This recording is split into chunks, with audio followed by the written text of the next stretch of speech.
Chairperson Begum Khaleda Zia অত্যন্ত অসুস্থ। তিনি হাসপাতালে সংকটজনক অবস্থার মধ্যে আছেন। সারা দেশে তার রোগ মুক্তির জন্য দোয়া মাহফিলের আয়োজন করা হয়েছে। আমাদের মুন্সিগঞ্জ জেলার সংসদীয় আসন 2 এর পক্ষ থেকেও আমরা দোয়া মাহফিল অংশগ্রহণ করছেন। আমাদের নেত্রী বেগম খালেদা জিয়া বাংলাদেশে অত্যন্ত ক্রান্তিকালে বাংলাদেশের গণতন্ত্র প্রতিষ্ঠার জন্য দীর্ঘ বছর লড়াই করে তার সারা জীবনটাই হচ্ছে লড়াই সংগ্রামে।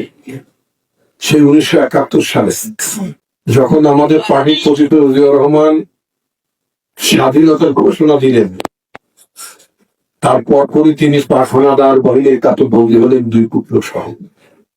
এই যে তার বন্দি দশা এবং তার লড়াই শুরু হলো, সেই লড়াই আর শেষ হলো। এখন জীবনের সাথেও তিনি লড়াই করছেন। বাংলাদেশের গণতন্ত্রের জন্য 9 বছর এরশাদ সাহেবের বিরুদ্ধে আন্দোলন করেছেন। তখন আমি ছাত্র দলের প্রেসিডেন্ট ছিলাম। আমি একেবারেই তাকে তার নেতৃত্বে তার পাশে থেকে আমিও 9 বছর ভোটার 9 বছর এরশাদের সামরিক শাসনের বিরুদ্ধে লড়াই করেছি। তারপরে হাসিনা 16 বছর, সে 16 বছর শেখ হাসিনার শাসনের বিরুদ্ধে তিনি লড়াই করেছেন। আপনারা সবাই লড়াই করেছেন। তো একটা মানুষের সারা জীবনটাই লড়াইতেই কেটে গেল।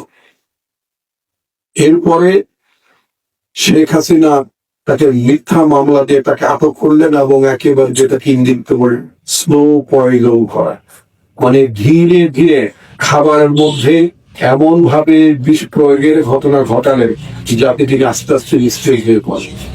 আমার স্পষ্ট খেয়াল আছে, তখন আমি পার্টির দায়িত্বপ্রাপ্ত পার্টির মুখপাত্র। উনি যেদিন কারাগারে গেলেন সেদিন কিন্তু তিনি গাড়ি থেকে হেঁটে আদালতে গেলেন। আদালতের রায়ের পরে তিনি গাড়িতে উঠে বক্সিবাজারে দুঃখিত আপনার পুরনো ঢাকার নাজিমুদ্দিন রোডের যে কারাগার, সেই কারাগারে গাড়ি থেকে নেমে হেঁটেই গেলেন। এরপরে আমরা দেখলাম যে তিনি হাসপাতালে আসা যাওয়া শুরু করলেন, আর হেঁটে না, হুইল চেয়ারে। উনি আর হাঁটতে পারলেন না।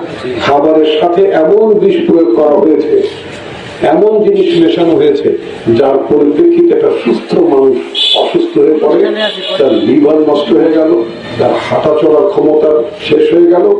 এরপরে এখন আমরা যেটা দেখতে পাচ্ছি, আপনার সবাই তার ছবি দেখেছেন, তার লিভার অবস্থা খুবই খারাপ, তার হৃৎপিণ্ডটাও ভালো অবস্থা নেই, নানা জটিলতা তার মধ্যে দেখা দিয়েছে। একটা সুস্থ মানুষ কারাগারে গেলেন এবং অসুস্থ হয়ে তিনি একেবারে রোগাক্রান্ত হুইল চেয়ারে করে তিনি আপনাদের সামনে এলেন। তো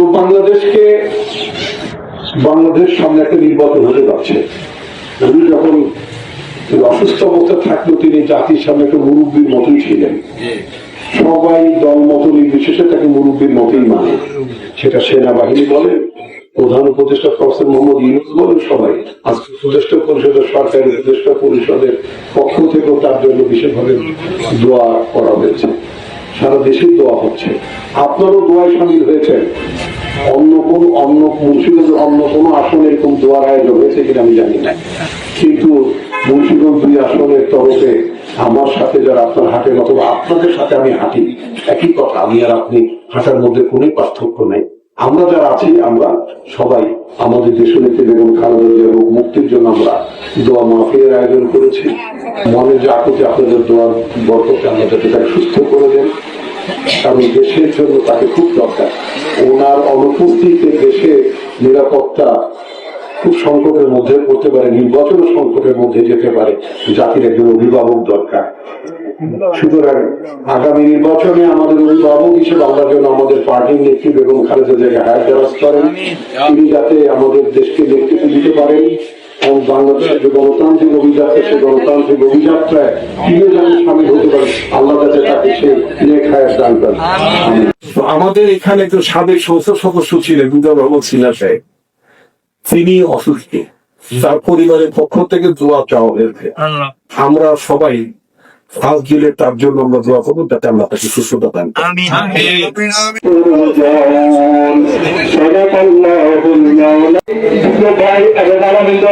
আমরা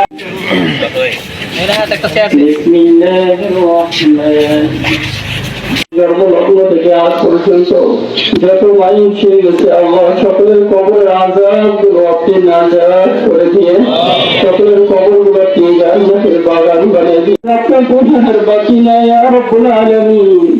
ইয়া আল্লাহ হায়াতে তৈয়বা আপনি দান করে দিন।